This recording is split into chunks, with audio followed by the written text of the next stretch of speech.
آج دنیا کی سب سے بڑی خبر سابق وزیر اعظم اور بانی پی ٹی آئی ہیں عمران خان، وہ ایک بار پھر رہا ہو سکیں گے اور اپنی عملی سیاست میں حصہ لے سکیں گے۔ مگر اس وقت تک آج تک کی تاریخ میں بڑے جشن کا سا ایک سماں ہے پاکستان کے اندر بھی، تحریک انصاف کے کارکنوں میں، اور اس میں کوئی شک نہیں کہ شاید حکمران اتحاد کے کچھ قائدین جو ہیں وہ بھی پینک کا شکار ہیں، اور خاص طور پہ جب ان کی ماضی میں سوشل میڈیا پہ کی گئی پوسٹیں اور ٹویٹس جو ہیں جو کہ ڈونلڈ ٹرمپ پہ ناقدانہ رائے دے رہی تھی، ان ٹویٹس کو بھی اب سوشل میڈیا کے اوپر موضوع بحث بنایا جا رہا ہے۔ آج اسی حوالے سے ہم بات کریں گے، اور پھر پاکستان کے جو اپنی سپریم کورٹ میں جو کچھ ہو رہا ہے، آئینی بینچز ایک دن پہلے ہی بن گئے تھے، مگر اب ان آئینی بینچز کی افادیت کیا ہے، اب آگے چل کے کون کون سے مقدمات ان کے سامنے رکھے جائیں گے، اس کے اوپر بھی بات کریں گے۔ مہمانوں کا تعارف کراتا چلوں، اسلام آباد اسٹوڈیوز میں ہمیں جوائن کیا ہے حسنات ملک نے، سینئر جرنلسٹ کورٹ رپورٹر ہیں، اور ہمیں ویڈیو لنک پہ جوائن کیا ہے ماجد نظامی، سینئر جرنلسٹ اور تجزیہ کار ہیں، اور سینئر تجزیہ کار جرنلسٹ حفیظ اللہ نیازی صاحب نے بھی ہمیں جوائن کیا ہے، اور پھر سب سے اہم امریکہ میں موجود جناب رضا رومی صاحب۔ رضا رومی صاحب، آپ تو ہمارے لیے سب سے اہم اس لیے کہ آپ اس وقت طاقت کے سرچشمے کے قریب بیٹھے ہیں، تو ہم میرے خیال میں گفتگو کا آغاز آپ سے ہی کرتے ہیں۔ تو میں نے تو ویسے پروگرام سے پہلے آپ سے عذرائے مذاق پوچھا تھا کہ آپ کو مبارک دینی چاہیے صدر ٹرمپ کی جیت کی، یا آپ سے ہمدردی کرنی چاہیے، تو اس کا جواب آپ کیمرے کے اوپر ہی دے دیں۔ میرے خیال سے ہمدردی زیادہ بنتی ہے، اور اس کی وجہ یہ ہے کہ یہ بہت ہی غیر متوقع نتیجہ تھا، اگرچہ کہ صدر ٹرمپ کی کیمپین بہت آگے تھی اور ایک مومنٹم بن رہا تھا، لیکن کملا ہیرس نے بھی پچھلے 100 دنوں میں بہت جاندار طریقے سے کیمپیننگ کی، لیکن جو رجحانات یہاں پر اب دکھائی دے رہے ہیں کہ سفید فام لوگوں کی جو اکثریت ہے، خصوصاً خواتین اور مرد، انہوں نے ٹرمپ کو ووٹ دیا ہے، اور اب یہ جو امریکہ میں رنگ اور نسل کی بنیاد کے اوپر جو تفریق ہے وہ بڑی واضح طور پر سامنے آ گئی ہے،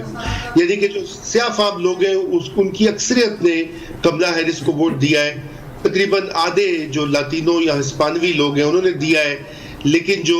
سفید فام لوگ ہیں ان کی اکثریت جو ہے وہ ٹرمپ کے پیچھے ہی کھڑی ہے، کیونکہ جو اس کا میسج ہے، جو اس کی سیاست ہے، وہ اس سے میل کھاتی ہے۔ اس کا یہ کہنا ہے کہ یہاں پر جو باہر سے لوگ آئے ہوئے ہیں یا جو مختلف ہیں ہم لوگوں سے، میں ان کو روکوں گا اور واپس بھیجوں گا، ڈپورٹ کروں گا وغیرہ وغیرہ، تو وہ پاپولر بیانیہ چل گیا ہے۔ جی ٹھیک، رومی صاحب، جو اوورسیز پاکستانیز ہیں امریکہ میں، انہوں نے کیا صدر ٹرمپ کو سپورٹ کیا، ووٹ کیا؟ جی، اوورسیز پاکستانیز کی ایک بہت بڑی تعداد جو ہے وہ صدر ٹرمپ کے پیچھے اس لیے جمع ہو گئی تھی کہ ان کا یہ خیال ہے، جو کہ مجھے نہیں معلوم کس حد تک درست ہے یا صرف مغالطہ ہی ہے، کیونکہ ان کا یہ خیال ہے کہ وہ عمران خان کی حمایتی ہیں، اور اقتدار میں آ کر وہ پاکستان کی حکومت اور اسٹیبلشمنٹ پر اپنا اثر ڈال کے عمران خان کو جیل سے نکالیں گے۔ یہ انہوں نے باقاعدہ ایک جو پاک پیک ان کی تنظیم ہے، اس نے اپنی جو اعلانیہ جاری کیا تھا، اس میں بھی انہوں نے کہا تھا کہ پاکستان میں انسانی حقوق کے حوالے سے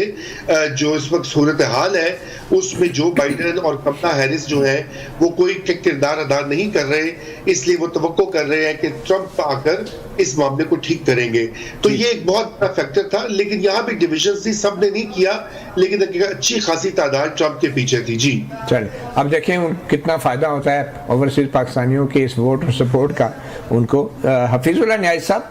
ایک تاثر یہ تھا کہ امریکہ نے عمران خان کو نکالا ہے، تو کیا اب اس الیکشن کے بعد ہم یہ دوبارہ یہی الزام لگا سکتے ہیں امریکہ پہ کہ اب بھی امریکہ ہی عمران خان کو پھر سے نکالے گا، مگر اب کی بار شاید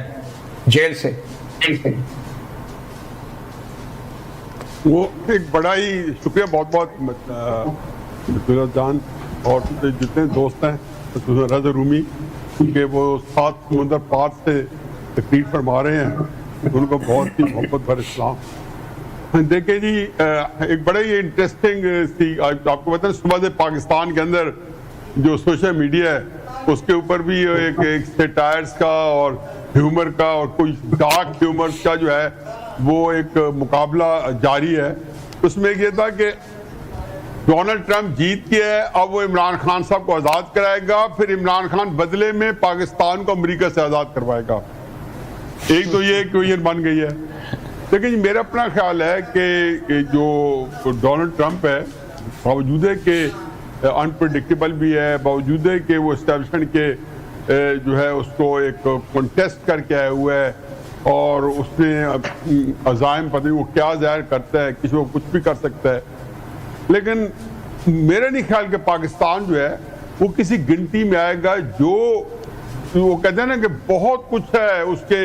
دونوں ہاتھ ہوئے ہیں، اس وقت مسائل سے بھرے ہوئے ہیں. جنگیں ہیں تو بھی یوکرین، غزہ کی فلسطین کی جنگ، اور ایران کے ساتھ بھی اسرائیل کی جنگ ہے. اس کے اندر نیتن یاہو بھی عمران خان کی طرح یا تحریک انصاف کی طرح وہ بھی انتظار کر رہے تھے کہ وہ جیتے گا ٹرمپ تو ہماری مدد کو زیادہ جو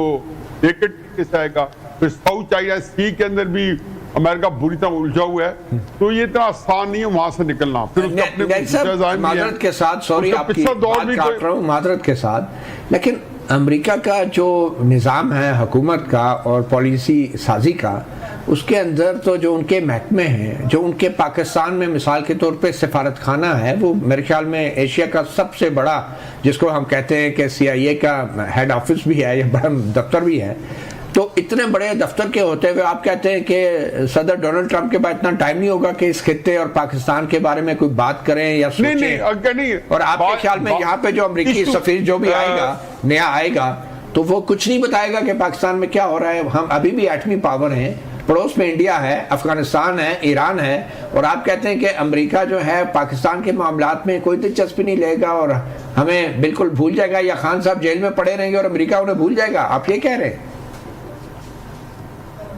بالکل. اس کو میرے نہیں خیال کہ امریکہ کو دیکھیں نا، اس سے پہلے کیا ہے، میں یہ نہیں کہہ رہا ہوں کہ اس کو بھول جائے گا. وہ آلریڈی ایک پیراڈائم شفٹ جو ہوا ہے. امریکہ پچھلے 15-20 سال سے دامے درمے سکھنے جو ہے امریکہ انڈیا کے ساتھ ایک اسٹریٹجک الائنس میں ہے. کس کے اگینسٹ؟ چائنا کے اگینسٹ. پاکستان کا جو اسٹریٹجک پارٹنر ہے چائنا ہے. امریکہ فرض کے ورسٹ کے سینیریو میں ٹرمپ کہتا ہے جی کہ اگر اس کے تعلقات پاکستان کے ساتھ بگاڑ کے، یہی ہے نا کہ ملٹری کے ساتھ بگاڑے کا فرض کیا، اور وہ یہ کہتا ہے جی جو ہے عمران خان صاحب کو رہا کرو، میرے حوالے کرو، تو وہ کر دیں گے. دیکھو ان کے دو صورتیں ہیں نا. اگر تو ملٹری کے جو ہماری اسٹیبلشمنٹ ہے وہ ہینڈ اینڈ گلائم ہے، یہ کمفرٹیبل ہے، تو وہ کرے گا نہیں. اگر وہ کرے گا اور وہ نہیں ہے تو ظاہر اس کی مانیں گے کیوں؟ ریجیکٹ کر دیں گے. پھر کیا کر دیں گے؟ میں یہ کہتا ہوں کہ بہت سے مسائل ہیں تو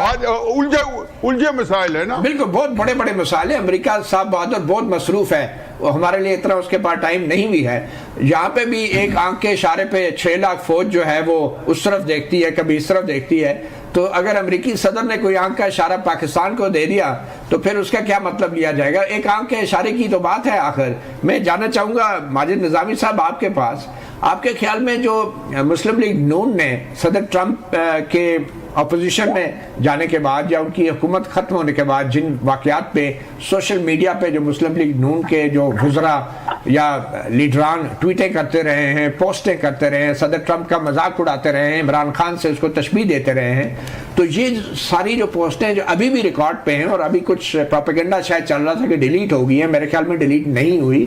تو ان کا کوئی اثر ہوگا؟ اور کیا امریکی ایمبیسی یہاں پہ جو پہلے ری ٹویٹ کرتی تھی ایسی پوسٹوں کو صدر ٹرمپ کے خلاف،